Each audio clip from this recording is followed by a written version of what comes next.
ഹരേ കൃഷ്ണ. രാവണന്റെ അംഗപ്പുറപ്പാടെന്നുള്ള കഥാഭാഗത്തിൻ്റെ അവസാന ഭാഗമാണ് ഞാനിവിടെ പറയുന്നത്. ഊരിപ്പിടിച്ച വാളും ചുഴറ്റിക്കൊണ്ട് വാനരപ്പടയെ തുരത്തി ഓടിച്ചു. പരാക്രമിയായ രാവണന്റെ വരവ് കണ്ട് വാനരപ്പട ഭയന്നോടി. എങ്കിലും യാഗം മുടക്കിയ സന്തോഷത്തോട് അവർ രാമന്റെ അന്ത്യത്തിലെത്തി. അനന്തരം രാവണൻ മണ്ഡോദരിയെ സമീപിച്ച് ഇങ്ങനെ ആശ്വസിപ്പിച്ചു: മണ്ഡോദരി, ഇങ്ങനെയുള്ള ആപത്തുകളെല്ലാം സംഭവിക്കണമെന്നത് ദൈവനിശ്ചയമാണ്. അതിനാരും കുറ്റക്കാരല്ല. ജീവിതത്തിൽ സുഖവും ദുഃഖവും ഉണ്ടാകും. അത് ലോക നിയമമാണ്. പ്രിയേ, അതോർത്ത് നീ സമാധാനമായിരിക്കണം. ഞാൻ യുദ്ധത്തിന് പോവുകയാണ്.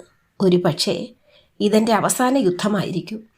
ഈ യുദ്ധത്തിൽ രാമലക്ഷ്മണന്മാരെ വധിച്ച ശേഷമേ ഞാൻ മടങ്ങൂ. ഞാനാണ് യുദ്ധത്തിൽ മരിക്കുന്നതെങ്കിൽ സീതയെ വെറുതെ വിടരുത്. നിനക്കതിന് കഴിഞ്ഞില്ലെങ്കിൽ പിന്നെ നീ ജീവിച്ചിരിക്കരുത്. ഭർത്താവിൻ്റെ വാക്ക് കേട്ട് ദുഃഖിതയായി തീർന്ന മണ്ഡോദരി വിങ്ങിപ്പൊട്ടി. അവൾ വിലപിച്ചുകൊണ്ട് പറഞ്ഞു: പ്രഭു, അങ്ങെൻ്റെ വാക്കുകൾ കേൾക്കണം.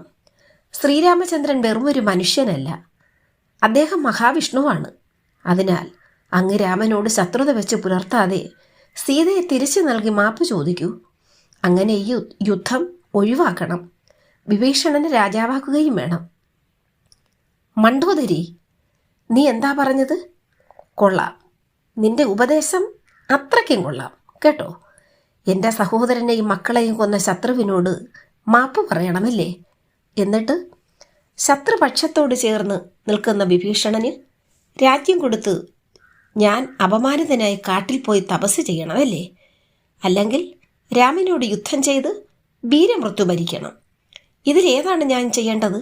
പറയൂ പറയൂ, ഇതിലേതാണ് ഞാൻ ചെയ്യേണ്ടത്? ശ്രീരാമൻ വിഷ്ണുവാണെന്നും സീത ലക്ഷ്മിയാണെന്നും ആരും പറയാതെ തന്നെ എനിക്ക് നന്നായി അറിയാം. ശ്രീരാമനോട് യുദ്ധം ചെയ്ത് വീരമൃത്യു വരിച്ച് പരമപദം പൂകണമെന്ന് വിചാരിച്ചാണ് ഞാൻ സീതയെ അപഹരിച്ചു കൊണ്ടുപോകുന്നത്. അതിനാൽ നീ ഇനി എന്നെ തടയരുത്. ഭവതി എനിക്ക് യാത്ര നൽകുക എന്നു പറഞ്ഞുകൊണ്ട് സർവായുധധാരിയായി യുദ്ധകളത്തിലേക്ക് യാത്ര പുറപ്പെട്ടു. രാവണന്റെ വരവ് കണ്ട് വാനര സൈന്യം ഭയപ്പെട്ടു. രാവണൻ ശ്രീരാമനുമായി ഏറ്റുമുട്ടി. അതിഘോരമായ യുദ്ധത്തിൽ ഇരുഭാഗങ്ങളിലെ യോദ്ധാക്കൾ കൊല്ലപ്പെട്ടു. രാമബാണമേറ്റു രാവണന്റെ സാരഥിയും കുതിരകളും ചത്തുവീണു. രാവണന്റെ ചാപവും ശ്രീരാമനെ ഇത് മുറിച്ചു. സാരഥിയും ആയുധവുമെല്ലാം നഷ്ടപ്പെട്ട രാവണൻ യുദ്ധകളത്തിൽ ഏകനായി. നിരായുധ പാണികളെ വധിക്കരുതെന്നാണ് യുദ്ധധർമ്മം. അത് മാനിച്ചുകൊണ്ട് ശ്രീരാമൻ